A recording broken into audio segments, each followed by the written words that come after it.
What's up guys? Welcome back to my channel. I have had my baby. I had him on November 12th and it's taken me a little bit to finally get this video out for you guys because a lot has been going on and I will fill you in.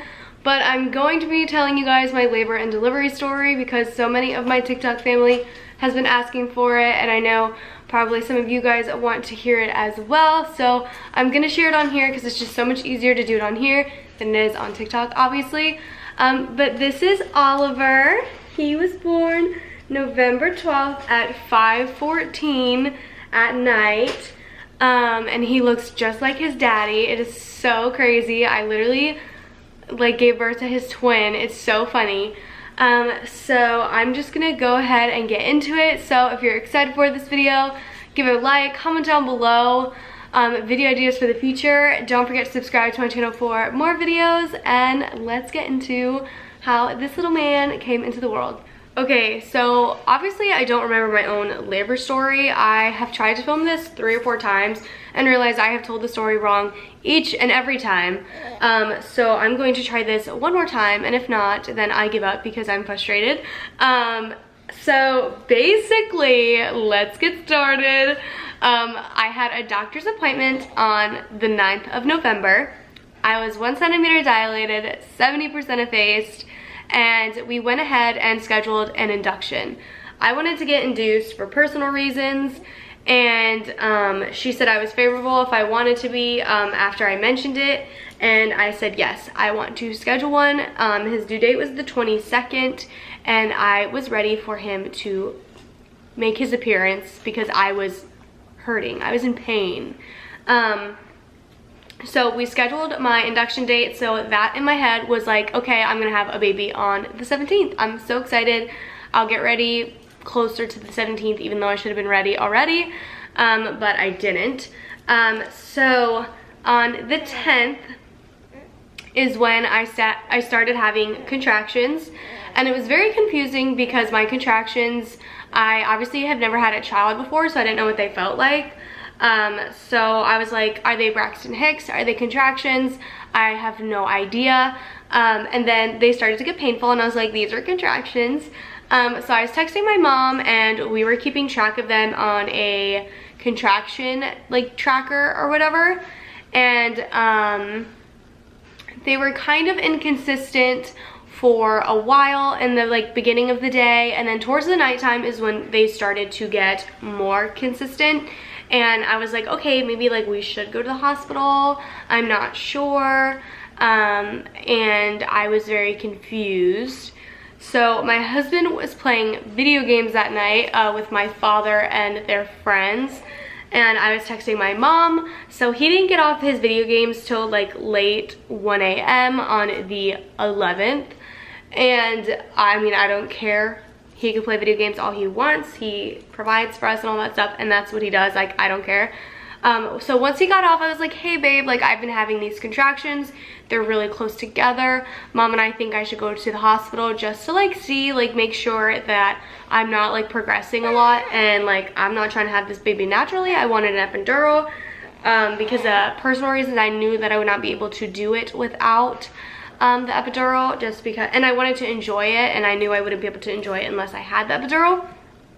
So he was like, okay. So we called the hospital. It was like 2:55 in the morning on the 11th, and I was like, hey, like I've been having these contractions all day, and they started to get really close together now. And she's like, okay, well, how about you don't come in until they're 5 minutes apart for an hour. Like 5 minutes, that's it, for an hour. And I was like, okay, they've kind of been like that, but okay, like I'll wait another hour. So we waited another hour, and that's when they started to get 5 minutes apart like they've been. And I was like, okay, like let's just go. So we go to the hospital. I get checked into triage, and they check me, and they're like, yeah, you're not even a 2, and you're still only like, I forget how much effaced I was, but I was still like 70% effaced, whatever it was. And I was like, okay. So they're like, we're just gonna send you home. We're not gonna admit you unless you're like 4 to 5 centimeters dilated. And I was like, that is so frustrating, but okay.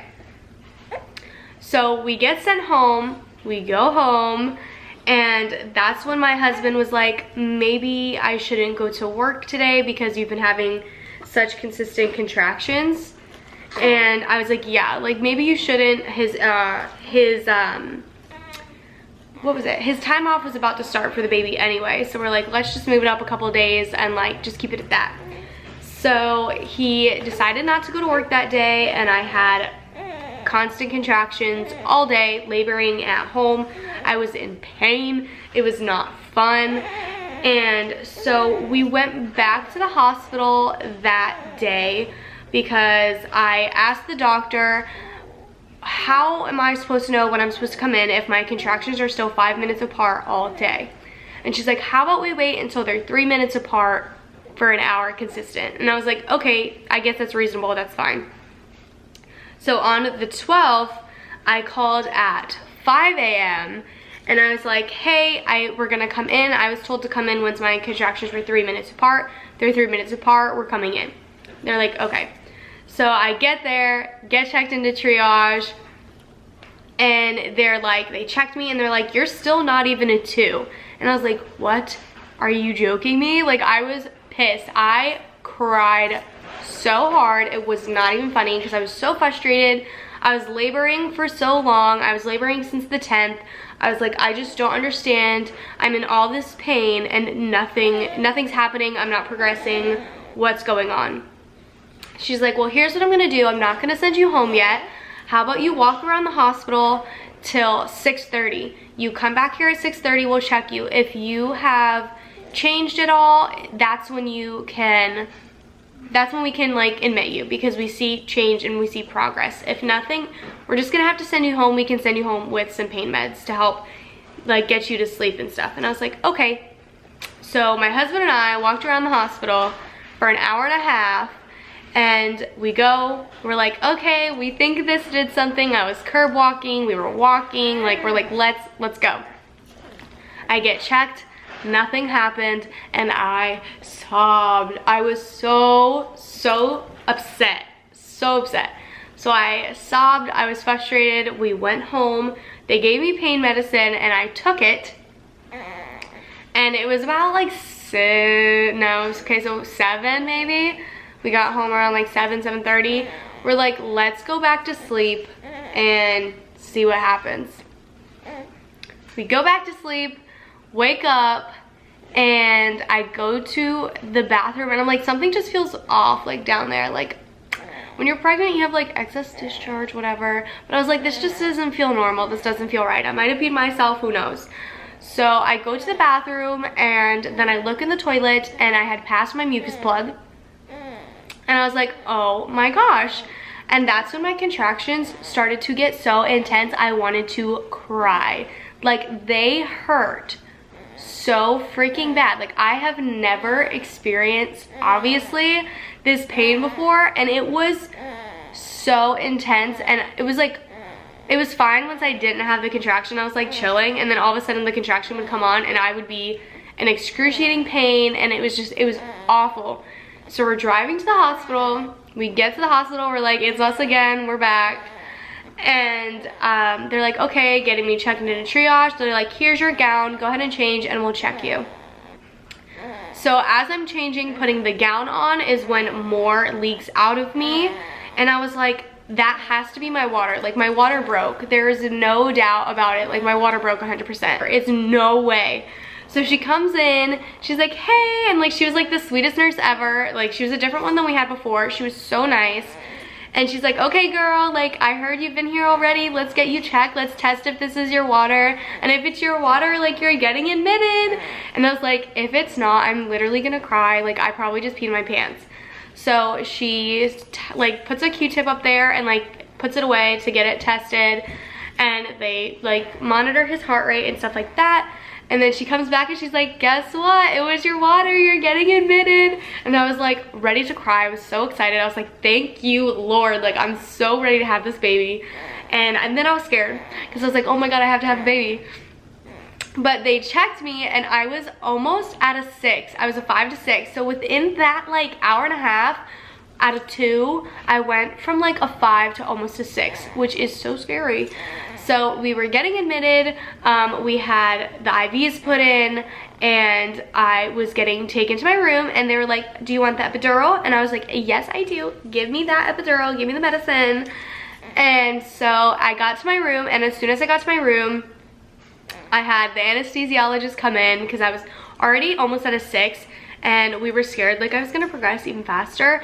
So he came in, he did my epidural. It was so easy. They obviously have you like hunched over, and like you can't move. If you have a contraction, you cannot move at all. So the only part that hurt personally for me was like the numbing shots, the little bee sting, and then I didn't feel it after that, except for when like I had a contraction and I couldn't move. That hurt because it was a contraction. So that hurt, but that was like the only part that hurt. And then we had not slept in like 3 days. We were just not sleeping good. So after I had the epidural in, I was relaxed to holy heck. I took like a 5 or 6 hour nap. It was fantastic. So I wake up from my nap, and they constantly are checking on you, making sure you're okay, where you're dilated, stuff like that. And then I was kind of stuck at like an 8 for a little bit. So she gave me a little bit of Pitocin. And then they saw his heart rate kind of go down when they gave me the Pitocin. So they stopped the Pitocin, and we kind of just like let it happen by itself. And then she came in like maybe 45 minutes later, and she checked me again, and she's like, okay, you're a 10. We're gonna start pushing. And I was like, we're gonna start doing what now? But I didn't feel anything, so I wasn't in any pain. Like, you could look at the contractions and they would be high, like so high. And my husband's like, you had a contraction, do you feel that? I'm like, I had no idea I had a contraction. Like, I didn't feel it at all. So I think I started pushing around 3:30 or like 3:30, something like that. And we did like practice pushes and stuff like that with the nurse.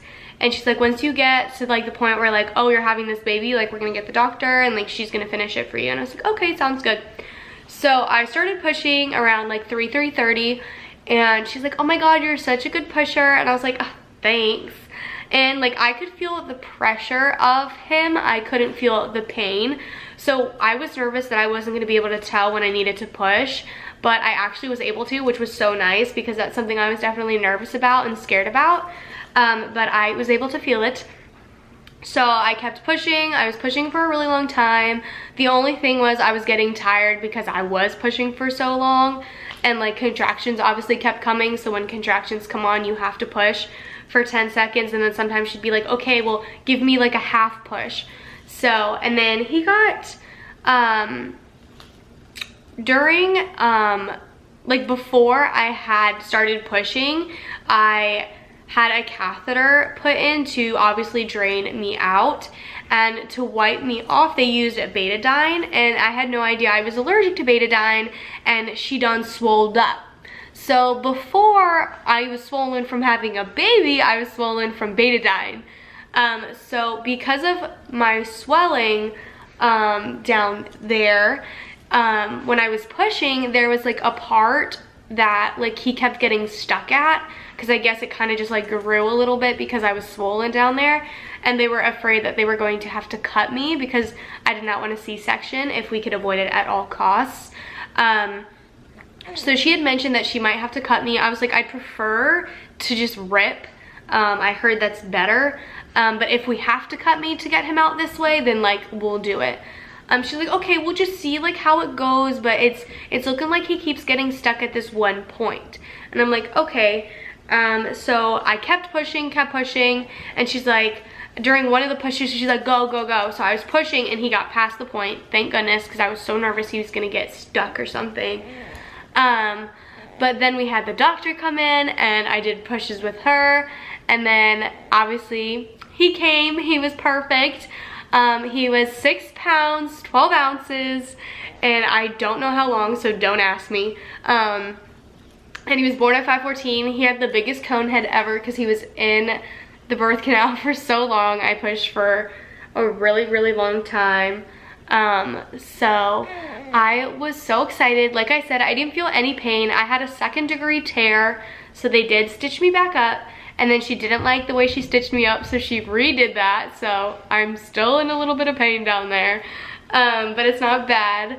But yeah, so it was a really, really long labor. I labored for not exactly, but for the whole time together, it was about 40 hours, and I pushed for about 2.5 hours. So I was very tired.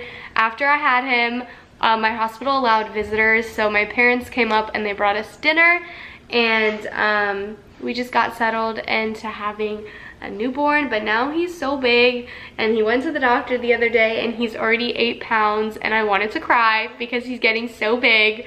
But yeah, that's basically how my labor went. If you guys have any questions, leave them down below. I'll definitely answer them for you guys.